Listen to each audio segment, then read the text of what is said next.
is crisscrossed by an amazing network of ancient trackways.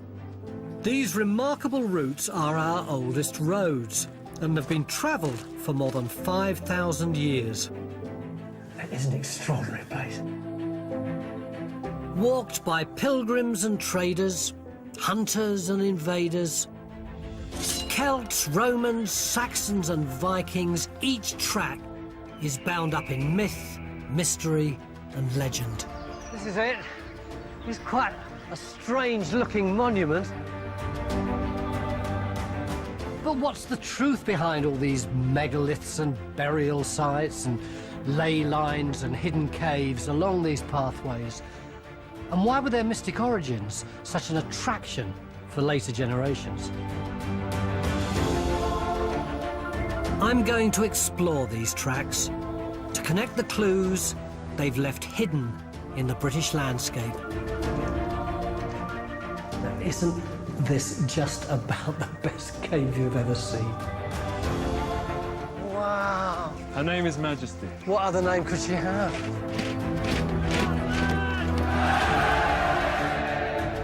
This week, I'm in Wiltshire to walk the age-old Ridgeway. I want to know what this historic path across the North Wessex Downs can tell me about the myths and legends of ancient Britain and the rites and rituals of its many travellers. Ah! These are the paths our ancestors would have followed. The ancient trackways that we can still walk today.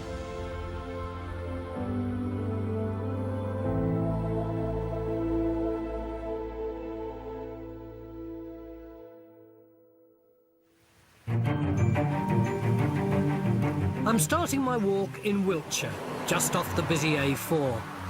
This is the beginning of the Ridgeway, thought to be Britain's oldest road, and along its path lie some of our most spectacular ancient sites.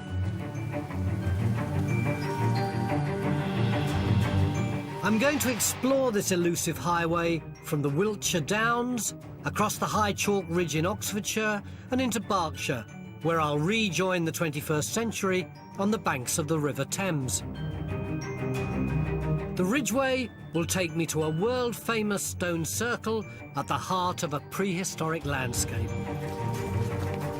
I'll follow in the tracks of Celtic chariots, explore a burial chamber older than the pyramids, and uncover the secrets of a great white horse. All of which will reveal to me how this ancient track was once used.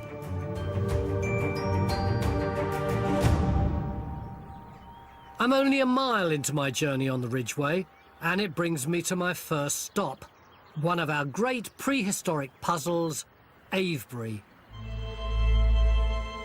Britain's most impressive Neolithic site and the largest stone circle in the world.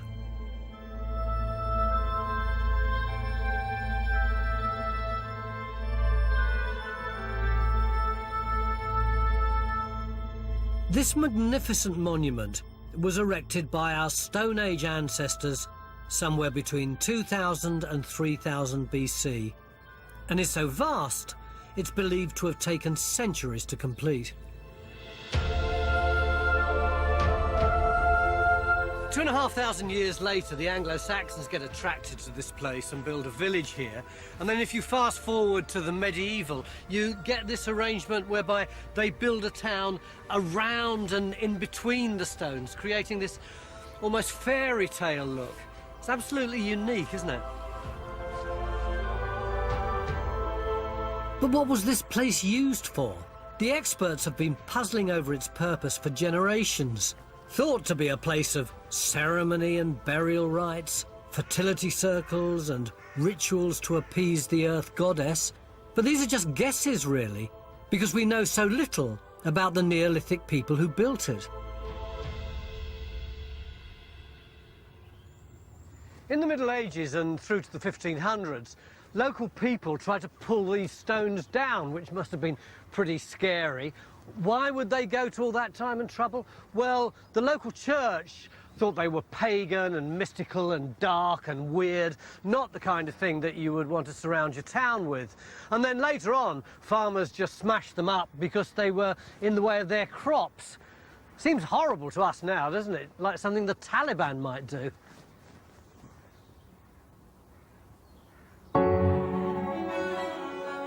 By the 18th century, the destruction of the stones was getting out of control. Crusading archaeologist William Stukely's book on Avebury even names and shames the culprit farmers, including, disappointingly, a Mr. T. Robinson. No relation. Even today, the good villagers of Avebury still live with the legacy that some of their homes were built from the crushed megaliths. Which way are we going? Just going to the left here, up Yeah. Vandalay. The walls along here. Well, that looks quite rough-hewn, all that lot, doesn't it? Yes, yeah. And these here, oh, certainly, yeah. These look much more uniform, but these earlier ones certainly look like they could have been just guys smashing away at That's assassins. right, absolutely. Well, they learnt that if they heated up the stone Yeah. and then put cold water on, they could split the stones. Yeah. But later on, they learned how to cut them up more regularly. Well, I'm not sure about those, but I'm from English heritage, and I'm afraid I'll have to take these rows away with me. Right? We'll try and find something to replace it. The ruined stones were also used in this building. Ironically, it's now part of the National Trust Museum dedicated to preserving them. Eventually, in 1934, an unlikely saviour came to Avebury's rescue. Scottish tycoon Alexander Keeler bought the village, stone circle included. Keeler poured his wealth into fast cars, women, and megaliths. Someone who knows Keeler's work very well is the current archaeologist for Avebury, Dr. Nick Snashall. So you've been mucking around in the presence of this Scottish jam king. Do you find him irritating? I have this image of this real control freak blasting his way through the archaeology and sticking up the stones willy-nilly. Keeler was an extraordinary man. I mean, he was a multimillionaire. He inherited the marmalade and boiled sweet fortune, but he didn't really care much for those. He wasn't interested in the family factories. What he wanted to do was follow his passions. His excavation records were so good that we knew that if we could excavate as well and get a little bit more information using modern techniques, we could draw in what he'd done before to make something that was more than the sum of its parts. Oh, it's nice to know that he was a good guy, even if it does confound all my prejudices. Yeah, he really was. How the circle appears today is thanks to Keeler's vision. He re-erected a total of 21 stones, adding concrete pillars to mark the missing megaliths. So is that it? Have we found just about all we can here? Far from it. I think it's only really at the beginning of the story of understanding what people were doing in these landscapes, where they were living. People often think we know everything there is to know about places like Avebury and the big Wessex monument complexes, but the truth is we've only touched the surface. So what we need to do is get out there and explore more of the story.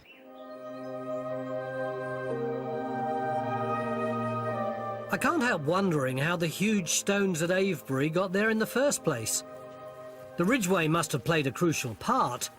It's no coincidence that a few miles further along, I discover Fifield Down, the biggest group of sarsen stones in all of England.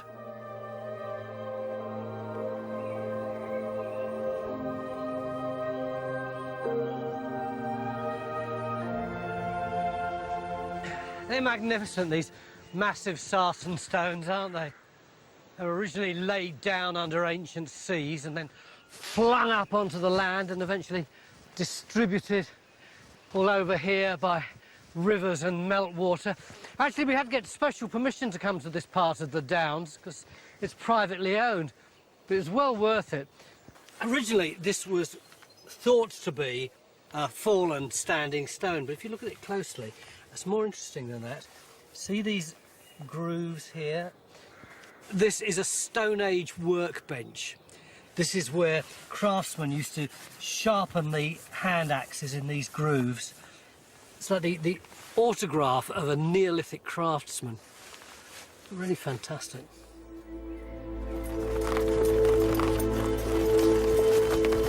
I can see why our ancestors would have kept to the safety of the natural high road of the Ridgeway. The lowlands of ancient Britain were choked with dangerous forests, swamps and flooding rivers. So early hunters and travellers would have kept to the Ridgeway for their protection. 2,000 years after the building of Avebury got underway, giant hill forts like this one began to appear every 5 or 6 miles along the Ridgeway. From then on, it protected the Celts from the Romans from the Saxons, then the Saxons themselves from the marauding Vikings.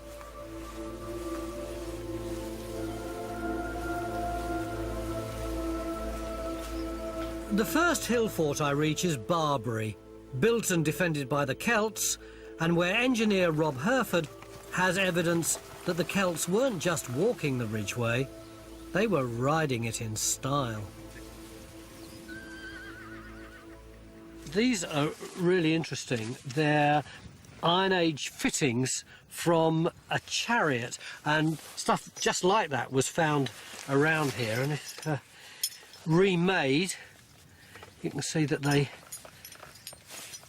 look like that. But how do we know that these chariots are Celtic and not Roman, say? Well, some tribes actually had a habit of burying whole chariots with the owner. All sorts of different places had different chariots of different kinds, but the ones that the Celts had of this pattern are quite comfortable to drive in. You can sit down and drive quite considerable distances on that. From one hill fort to the next, you can communicate with your opposite number in another tribe, and in doing that you want the showiest chariot that you can make, so you cover it in bits of big bling to show off how well-to-do you are. Absolutely. I think this is really significant because for most people, the Celts prior to the Romans getting here are just a load of old dunderheads, and you take 2 steps forward, they'd fall over. But if they were producing really sophisticated things like this, and you've got this incredibly long route, and we know how people were getting from A to B in Celtic times. It's a completely different kind of civilization, isn't it? I must have a look at the horses. Jason, what are the horses called? This is Kaiju and this is Fawn. They're both brothers and they're Dartmoor Hill ponies, so they are a native breed. Do we reckon these are the kinds of horses that would have been used in the Iron Age? I think so, I think so. Some people think of them as quite small, but this seems to fit very well. And when you're sitting in the chariot, you can actually see over the ponies. And if they were significantly bigger, you just spend hundreds of miles looking at horses' bums. And this, I think, works really, really well. Are we going to let them pull this one along now? Getting brave. Oh, please do. Really? Yeah, Thank slide you. in through the back. Right. If you sit on the front there, Yeah. stride, you'll get a slightly different view. Oh, I see what you mean. You can see over them. Yeah. Yes, that makes a lot of sense, doesn't it? On we go, boys. Come on. Yep. Here I am, Mr. Celt. Oh, hang on a minute. There's a young Celt here. Do you want to ride in my cart? Yes, please. Here we go. I should have done the whole Ridgeway in this.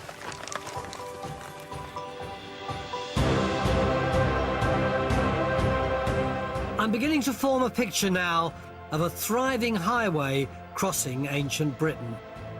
But there was a time when the Ridgeway was all but lost, until it was rediscovered by one man who knew both the lay of the land and the secret history beneath.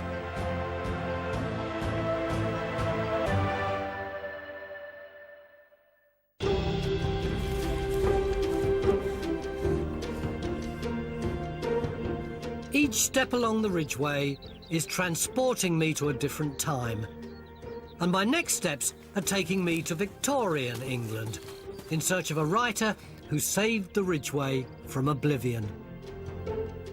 Richard Jefferies, now regarded as one of Britain's greatest nature writers, began in the 1870s to connect the discoveries he was making on his country walks. Jeffreys realised that this overgrown track across the downs wasn't a farm lane or a modern road, but something much more significant.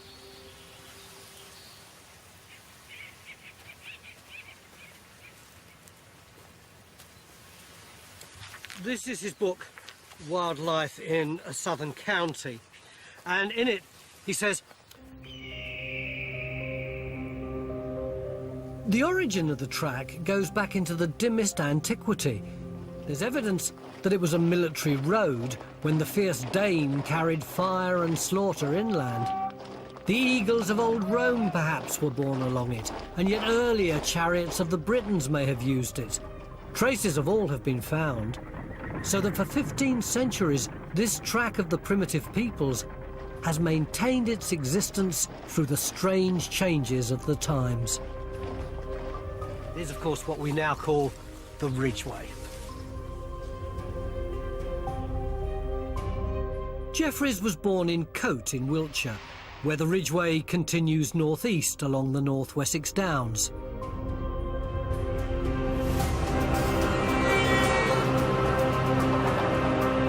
The country upbringing he would have recognised is all but gone.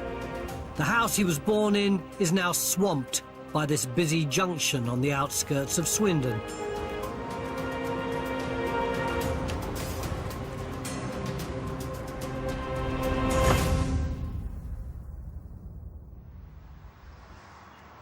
Hi, Rebecca. Hello. It's crazy, isn't it, the difference between the mayhem outside and this little idyll? Yes. But I suppose in a way that's what Jeffreys was writing about, the contradiction between the industrial society that he was living in and the rural agricultural society that had gone before. He discovered the Ridgeway for ordinary people, didn't he? He did. He spent so many years here exploring the local landscape that he actually mapped out the local area with the downs, and it became to mean to him something more than just simply a path. It was more for him a channel into the past, if you like. And when he walked it, he would imagine the different cultures and the different ages of the past and the people who would have walked it before him. In a way, he's a very modern writer, isn't he? Because if you or I or anybody were walking the Ridgeway today, it would generate in us certain emotions, which we'd be quite happy to articulate. But he was virtually the first person to talk about that kind of stuff, wasn't he? Yes, people find a form of spiritual guidance in his works and comfort.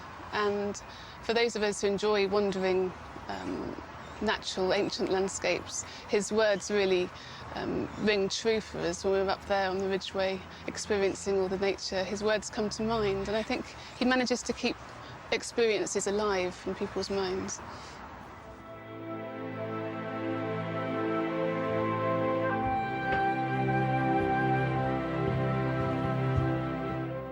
For Richard Jeffreys, the Ridgeway and the ancient sites along it were more than just history. They were a place of self-revelation.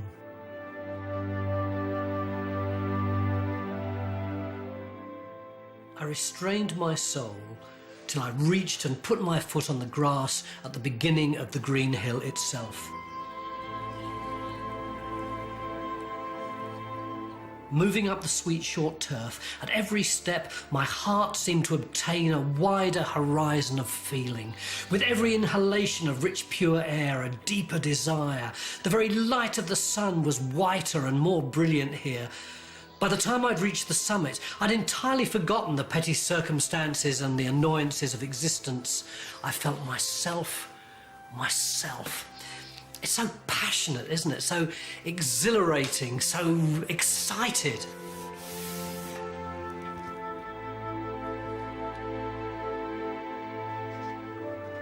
He's a beautiful writer, isn't he? As the Ridgeway climbs high to the east, I leave Swindon far behind. Looking at it through Jeffreys' eyes, I've got a new appreciation for this atmospheric landscape. I love how the track seems to inspire storytelling and folklore, a way to make sense of the strange and ancient things we encounter along the way. Wayland Smithy. Encircled in a rustling ring of beech trees is a place steeped in its own myths and legends. This is one of the oldest man-made structures in the world. A Neolithic burial chamber built before the pyramids of Egypt. And when you see it, it makes sense that one frequent visitor to this site was the Oxford Professor of Anglo-Saxon Literature, J.R.R. Tolkien.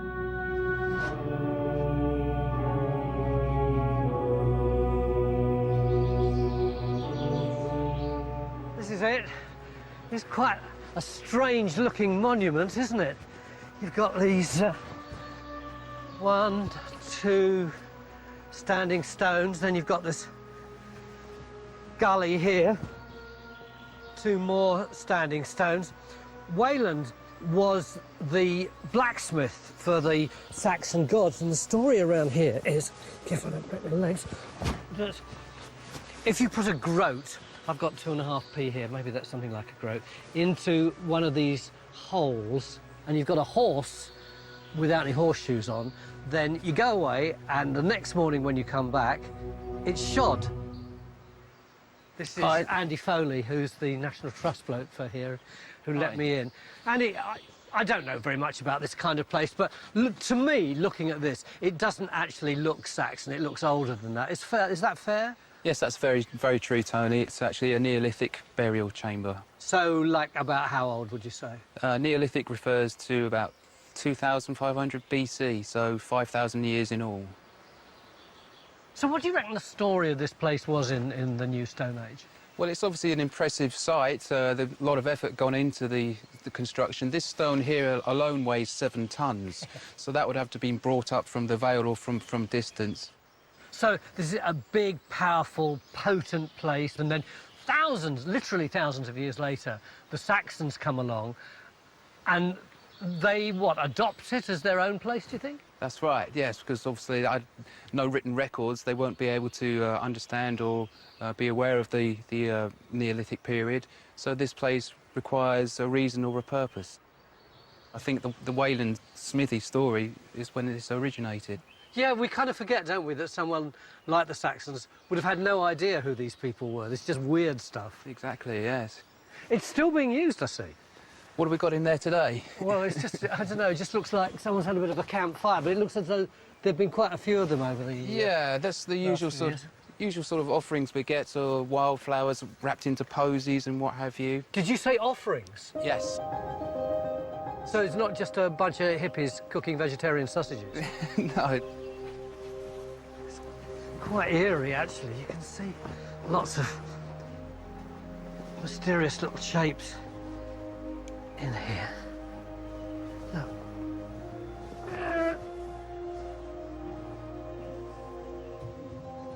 Andy, there's a painted jaw. Is that a horse? Yes, horse's jawbone, yes. It's lovely, isn't it? Nice piece of work, that. And... hello! It's like a big corn dolly, isn't it? Or a wicker man, yes. A wicker man? Oh, yeah, well, that might be slightly more sinister if it's a wicker man. A wicker man with tasty shades on. You said there was some stuff in the trees? Yeah, we get ribbons and what have you left in these trees. Oh, yeah, I can see ribbons here. And here. Some there as well. There's there's loads. There's something quite haunting about this place. These coloured ribbons are wishes blowing in the wind, left by today's travellers. Nice to meet you. Okay, Tony. Bye. A sacred site. It's like the present is reaching into the long-lost past, with modern pagans reclaiming Wayland Smithy and the spirit of the Ridgeway for themselves.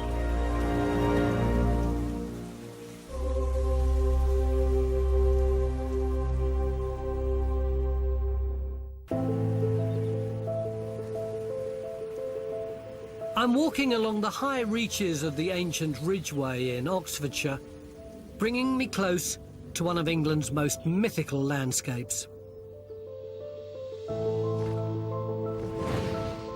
Guarding the way ahead is Dragon's Hill.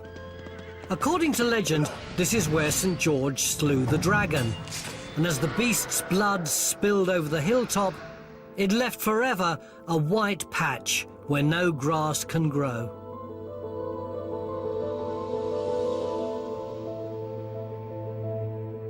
But I'm heading further down the valley, to the delightful thatched village of Uffington.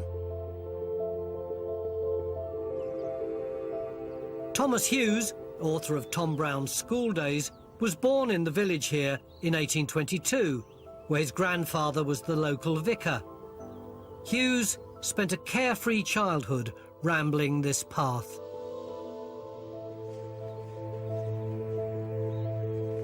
So he came down the Ridgeway in this direction, just like I'm doing now, and he came across a green vale, and I thought I'd lost my book for a moment, and ahead of him there was this massive chalk-carved horse, and he said about it, "The king carved out on the northern side of the chalk hill the great Saxon white horse, which gives its name to the vale over which it has looked these 1,000 years or more." Let's have a look at it. There's the vale.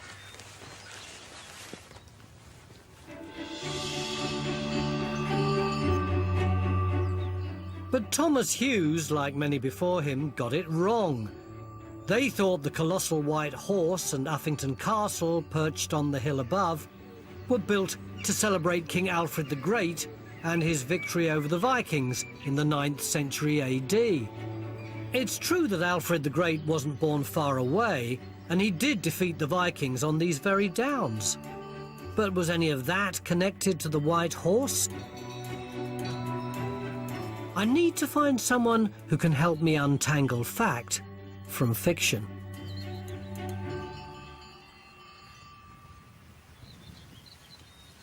What is it that we've got here? Well, we're standing on Uffington Castle Hill Fort, and it's one of our best known hill forts in this part of the world. Any idea what kind of date this hill fort would be? This sort of hill fort's usually around about the 7th century BC, so it's early Iron Age. So given the dates you've just been telling me, the idea that it was built by Alfred the Great to defend the area from the Vikings doesn't really work, does it? No. But British folklore is a wonderful thing. Yeah. And often, you know, you end up with these names like Castle, and it's harking back to this sort of mythical age, trying to explain origins. It's kind of what we do best. Going to be a bit contentious. Why did you call it a fort? Is it really a fort? Were there lots of soldiers marching around here? Yeah, I keep doing that. There was a while where I stopped calling them forts and started calling them hilltop enclosures, which is really what they are. It's not nearly as sexy sounding, though, It's is it? not, is it? I like hill forts. Yeah. What relationship do you think there is between this hill fort and the White Horse? I think it's absolutely fundamental. And not only that, but the sighting of the horse, it's almost a story playing out in the landscape, and the hill fort sort of sits next to that story, going right back to the late Neolithic period. And it's the Iron Age which sort of sees it flower, if you like, and the horse is absolutely crucial to that. So these landmarks weren't created for the glory of Alfred the Great.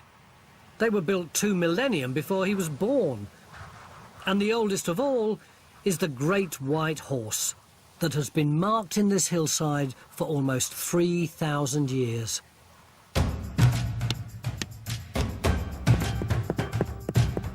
And without the local people and their tradition of scouring, it might have been lost forever. This pounding of the chalk keeps the horse as pristine and clean as the day it was created. By the Victorian era, Thomas Hughes was writing about the extravagant scouring festivals held here.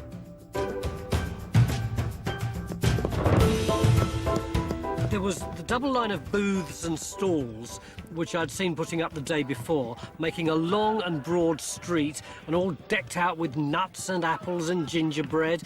and all sorts of sucks and food and children's toys and cheap ribbons, knives, braces, straps and all manner of gaudy-looking articles. A female smoking marathon was held, where the prize was a gallon of gin awarded to the woman who smoked the most tobacco in an hour. Get your fags out, girls.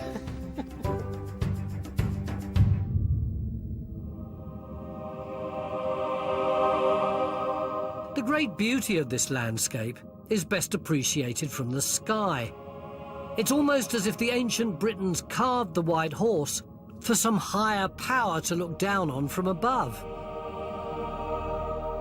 A few miles on from the Vale of the White Horse, the Ridgeway takes me near the town of Wantage, where the open chalk escarpments form natural highways and habitats for migrating birds of prey.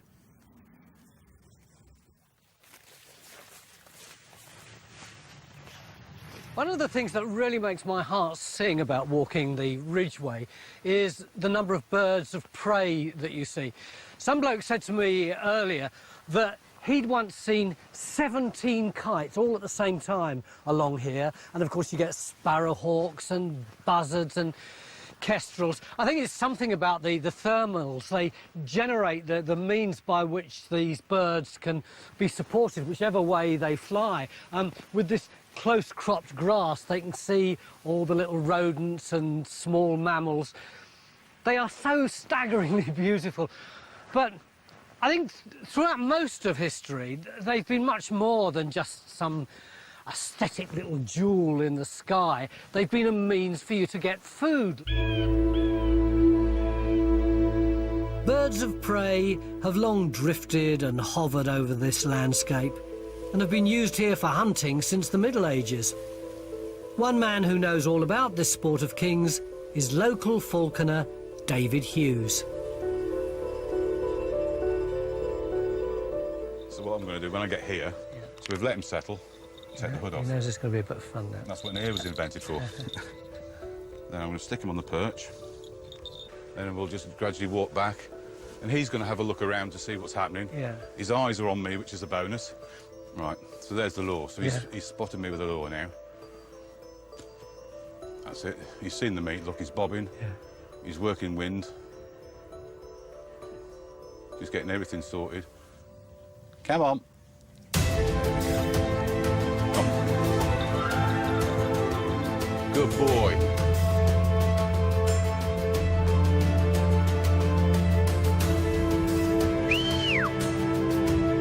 Come on.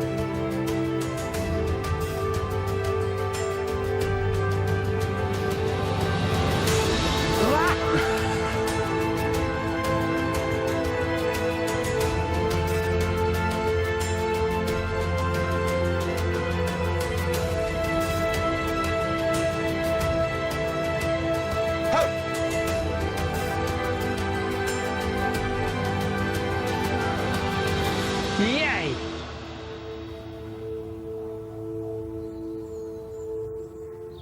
How important was falconry as far as people getting food on their plates?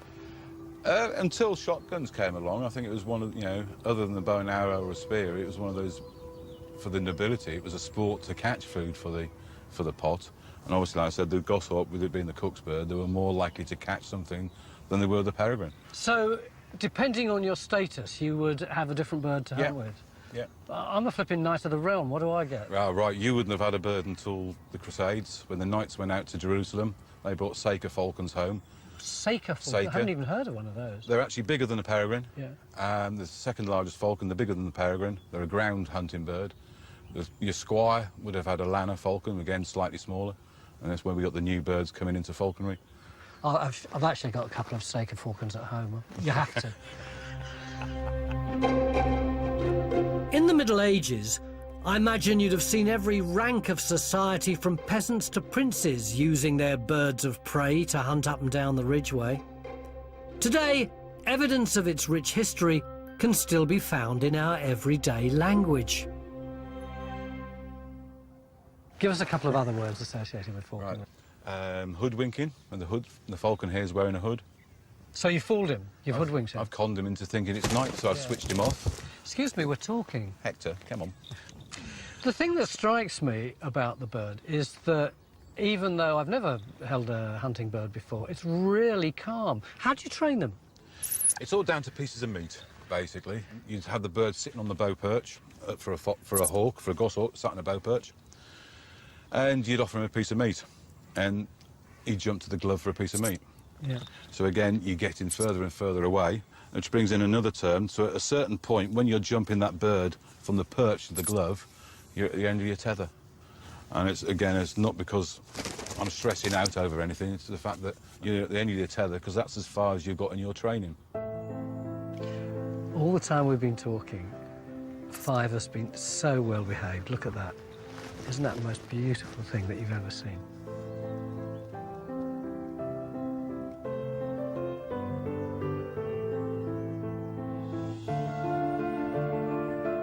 Sometimes I wish I could soar above the magnificent Ridgeway like a bird of prey.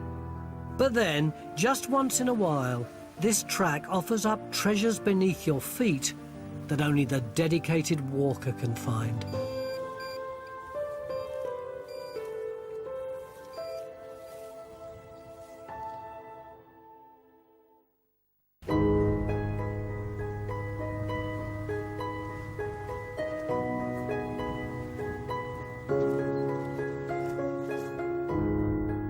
The Ridgeway has now guided me 3/4 of the way along my journey to the Thames. Even today, this ancient track is offering up remarkable treasures for the travellers who walk its chalky path. In 2009, metal detectorist Malcolm Langford rediscovered a unique piece of Britain's lost history.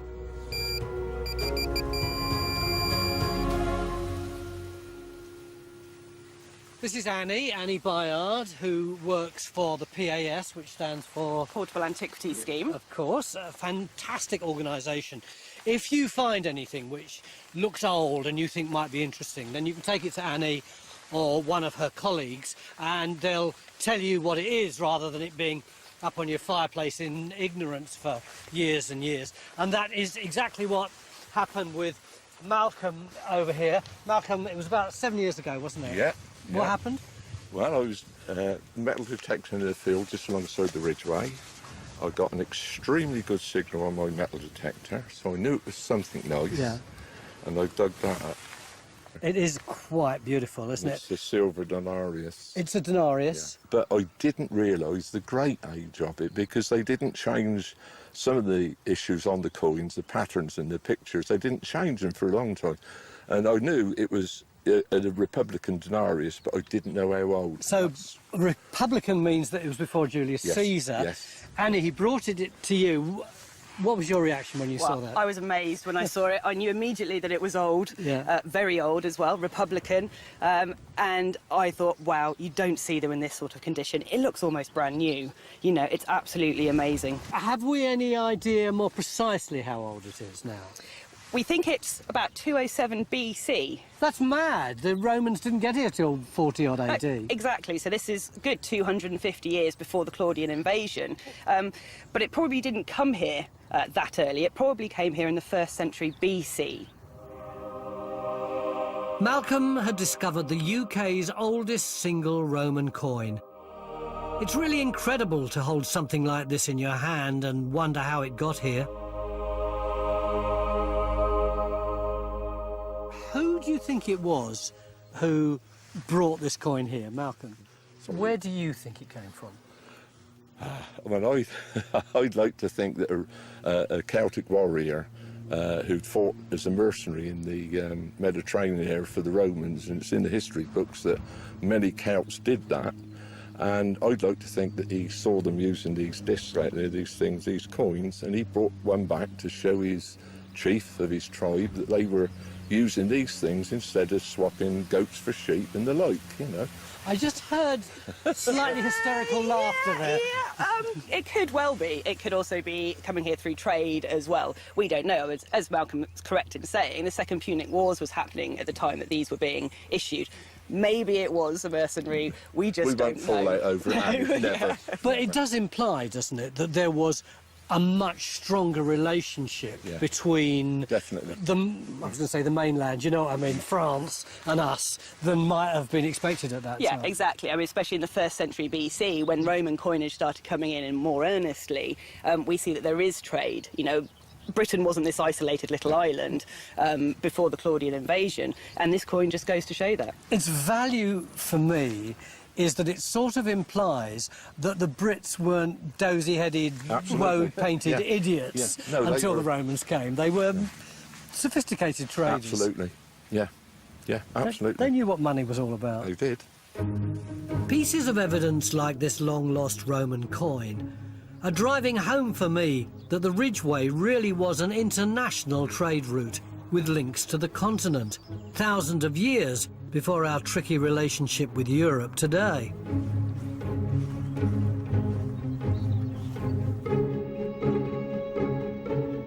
As the Ridgeway starts to descend into the Goring Gap, the open remote countryside gives way to woodlands and small villages. The track leads me towards Streatley and Goring, two villages that straddle England's most famous river.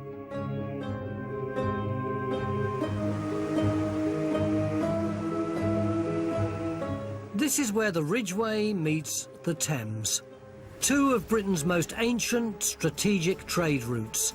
Romans, Saxons and Vikings all used the Ridgeway to connect with this great waterway. Here the Ridgeway was at its most vulnerable. Far from the safety of the high chalk ridge, the lowlands of the river valley needed defending from plundering invaders. What I find so extraordinary is that they were building these great chunky defence systems on the Ridgeway thousands of years ago, and they were still doing it in the 20th century. And well, we're not actually going to go on this boat, but Steve, we're going to borrow your boat, aren't we? Thank you, mate. To see how the people of Goring prevented us from being overwhelmed by a German invasion. Off you go, mate. But these Germans weren't Saxon invaders coming to conquer the ancient Isles of Britain. They were Nazis. That's it, isn't it? That's what we've come to see. We're pulling somewhere? Pulling in this way, yeah? Yeah, please.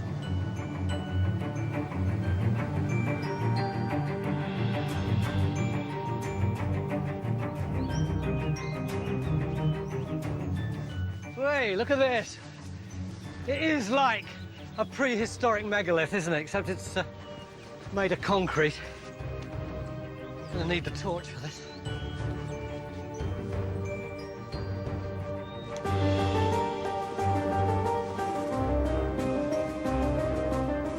This is a World War II pillbox. OK, it's not ancient exactly, but it is recently uncovered, one of the best surviving examples left in Britain.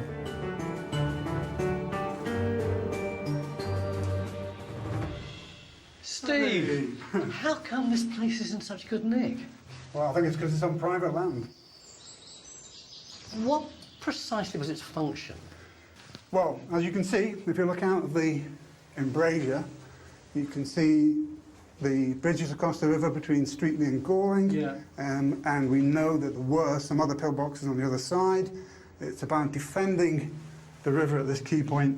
It is ironic, isn't it, that they're still defending the ridge thousands of years after the original people put up their defences. Absolutely, and as you know, coming off the Ridgeway here, you've got King Alfred defending against the Danes. Yeah. And this end, we've got the descendants of King Alfred getting ready to defend against the Germans. What do people do with them now? They're so solid, aren't they? Well, what can you do with something that's got 3 feet walls, designed to stop pretty heavy fire? Not a lot. It's a coffee shop. You can imagine archaeologists coming along in about 500 years' time, having no idea what it is. Oh, it's going to be ritual. No, I was going to say it's religious significance, without a doubt. It's or for protecting the corn in winter. Yeah, exactly. Or it has no function at all other than a whole society got together in order to... Well, that's exactly what they did, yeah. So the whole society did get together in 1940, and it was, in that sense, a pretty important thing to do. I like to think that in hundreds of years' time, our monuments and behaviours will be wildly guessed at by armchair archaeologists and fireside historians just like me, and that they too will get some joy out of the pursuit of the mystery.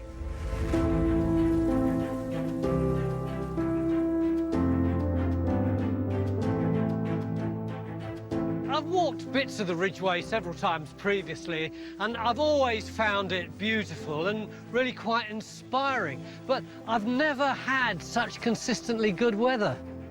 Mind you, looking at what's over there, I think I'll be off home now.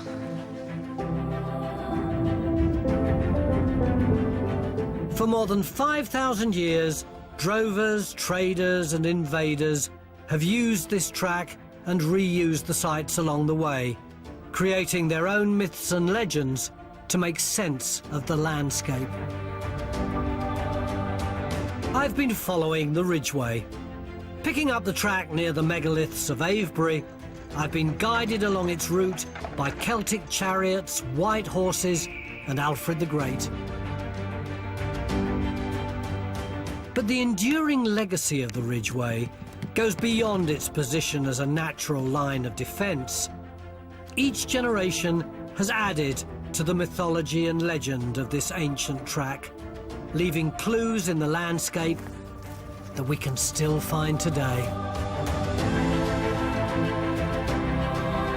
Going international, Tony Robinson Down Under tells the story of how the first British Army colony in Australia struggled for survival. That's next on More 4. Tim and Prue cruise the waterways around Bristol and down to North Devon in Great Canal journeys here at 8 tomorrow. Next tonight, Rob Beckett and Claudia Winkleman jumble their words on 8 out of 10 Cats. Does count down.